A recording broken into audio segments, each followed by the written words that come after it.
Ladies and gentlemen, welcome to this FlaskUp.com Mists of Pandaria raiding guide. And in this video we're going to be taking a look at the normal mode version of Norushen in the new Siege of Orgrimmar raid. Now in order to complete this fight you're going to want to bring 2 tanks, 2 to 3 healers depending on how good they are, and then a remaining mixture of both melee and ranged DPS.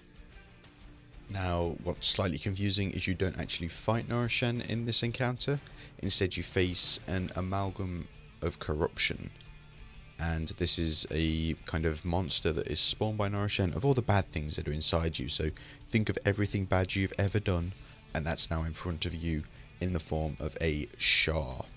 I know, creepy, right? So when the fight begins, every player in the raid will start with 75 points of corruption, and we'll talk a little bit about corruption later on. However, what you do need to know is that the more corrupt a player is, the less damage they're going to inflict to the amalgam of corruption, the less healing they're going to do, and also if you're a tank, the more damage you're going to take. Now, if you do happen to reach 0 corruption, you will become purified, and healers who become purified gain a bonus healing, tanks who become purified take less damage, and DPS who become purified inflict greater damage to the amalgam.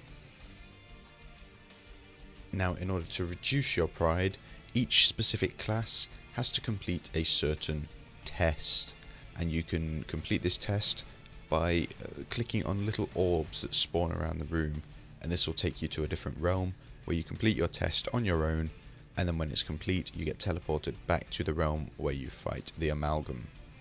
Now these little orbs spawn in pairs of 2, and you will need a kind of set rotation in order to send players into the other realm, as you need lower corruption in order to do things later on in the fight, which we will talk about in a moment. First of all, we're going to take a look at the different tests that you have to complete and how to reduce your pride. Now, the test of Serenity is for DPS players, and during this time they will be faced with different Shah creatures that they will have to defeat in order to exit the realm and lower their pride. Now in this realm they will face a manifestation of corruption, and these will repeatedly cast Tear Reality, which will inflict shadow damage to enemies that are in a frontal cone of the caster. So obviously make sure you're not standing in this, because it can deal quite a bit of damage to you, and since you're on your own, no healer, you could end up dying. The next mob that you're going to have to deal with is called an Essence of Corruption, and these are just smaller Shah creatures which will repeatedly cast Expel Corruption. And again, this is a frontal cone ability that they will fire in front of them in a straight line, and it will deal a moderate amount of damage to anyone it hits. Now in total you're going to have to kill, I believe it's 1 of the large manifestations and 3 of these small essences in order to fully purify yourself and leave this realm. Once you've left the realm you will have 0 corruption, and you'll be able to deal full damage to the boss as per normal. Now the test of Resilience is for healers, and in their realm they will have an attackable mob called a Greater Corruption, and they will also have 3 friendly NPC mobs, and you'll also notice that 2 of these are from the previous Fallen Protectors boss and Golden Lotus daily giving bastards, but we won't get into that. Now in order to complete this test you must survive yourself, and you must also keep the friendly mobs alive, and if you want the phase to speed up a little bit you can also deal damage to the Greater Corruption mob.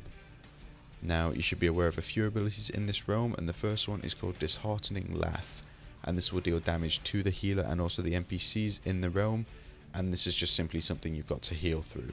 This is raid-wide damage to anyone in that realm, so yeah, just heal through it and it'll be easy to bypass. The next ability you're going to have to be aware of as a healer is called Bottomless Pit, and this is a void zone that will be placed on the floor, and just like any other void zone in WoW, move out of it and you won't take any additional damage. If the void zone does spawn under the NPCs, I think they are actually coded to move out of it, so they are better than quite a few WoW players themselves. Now finally, a debuff called Lingering Corruption would be placed on either yourself or one of the NPCs. Now if this debuff is not dispelled within 10 seconds, then it will deal a very high amount of shadow damage to that specific player that has the debuff, so you do need to make sure that you are dispelling this within the 10-second window. Once you've completed this test, you will be teleported back to the normal realm and you will have 0 corruption. And finally, the third and final test is for your tanks, and this is called the Test of Confidence, and when they're in their realm they will have to take care of one mob called a Titanic Corruption. It's a pretty big fucking mob, I'm not gonna lie. Now the idea of this test is to have the tank survive using self-healing abilities and also cooldowns, and if they survive for a minute or kill the Titanic Corruption, they will be teleported out of the realm back into the normal realm and have 0 corruption. Now this Titanic Corruption does have a few abilities that you have to be aware of.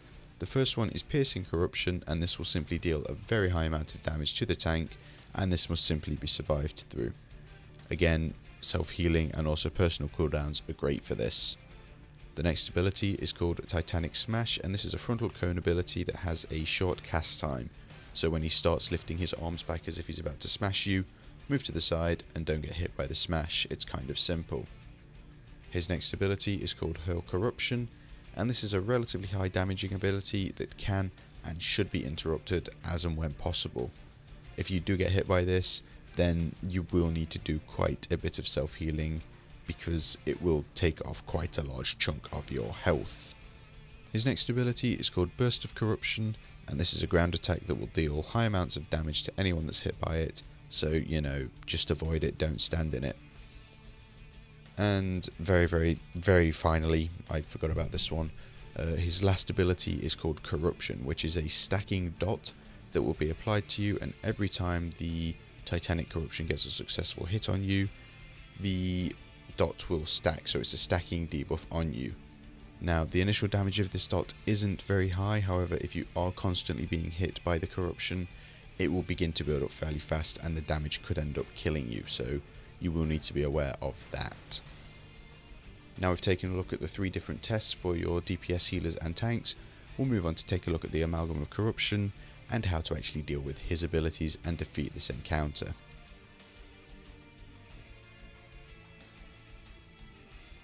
Now you'll spend the most part of this fight attacking the Amalgam of Corruption in the normal realm, and apart from the short periods of time where you enter the test realm in order to purify yourself. There are quite a few abilities that you will have to be aware of, but first of all you need to kind of think of a decent rotation for players that are going to go and get purified. We did it so that the first players to go through were a DPS and a tank, the second players were the second tank and a healer, and then we went for more DPS and then healers as well. We kind of mixed up the DPS and healers so that the healers all got purified first and then the DPS did, as this becomes a little bit of a race against damage, I guess, as the fight progresses. Now as a general rule of thumb, you kind of want to be stacked up as much as possible, and this is mainly because of a damaging ability that the boss will cast on everyone in the raid throughout the fight, and this is called Icy Fear. Now this will deal damage based on how much health the boss has got remaining, and the lower his health, the more damage this will deal. You should also be aware of an ability which is called Blind Hatred, and this is kind of like a Duramu cutter. So what it will do is it will start at a certain position and then either move clockwise or counterclockwise around the room, and if you get hit by it, you're pretty much done. You'll die, so you need to make sure you do react accordingly and move out of the way of it. Now something you will have to keep in mind is that every time a DPS player kills one of the big ads in the DPS test realm, that ad will also spawn in the normal realm. Now you will need a tank to pick up this ad as soon as possible, and when you kill it, it will leave a residual corruption void zone on the ground. Now this is weird because you actually need to stand in this void zone, and you'll do this by getting one of the players that has not got much corruption on them at the time to go and stand in it and just absorb the void zone altogether. If the void zone isn't absorbed, it will deal pulsing damage to the raid and it will eventually become unhealable. The reason we sent both of our tanks to get purified so early on in the fight is because we decided that the tanks would be the best for soaking these void zones. So what you want to do is send your tank 1 in to get purified first, and then when he comes out, it gives him a full corruption bar of 100 in order to soak the void zones.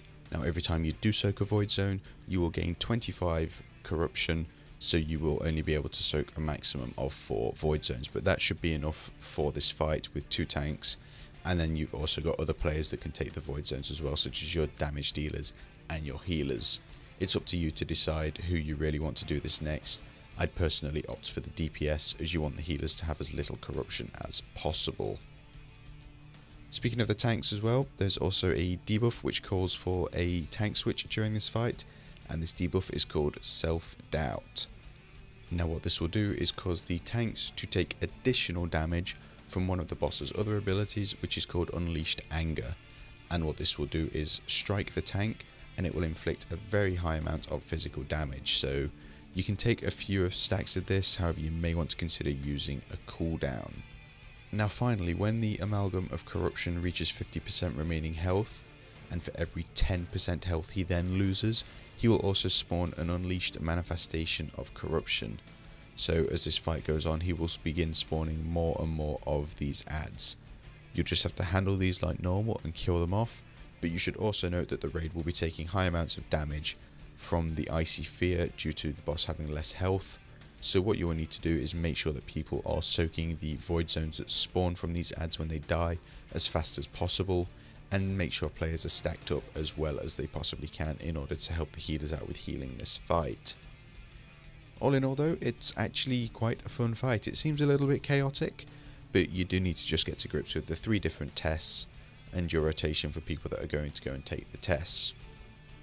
So as always, thank you for watching, and if you would like to view a written version of this guide, then you can head on over to flaskup.com or click in the link that's in the video description below. Alternatively, if you would like to view any of our other normal mode guides, then you can click on the annotations that will be on screen at this moment in time. As always, thank you for watching, and if you enjoyed this guide, then please do feel free to subscribe to the channel.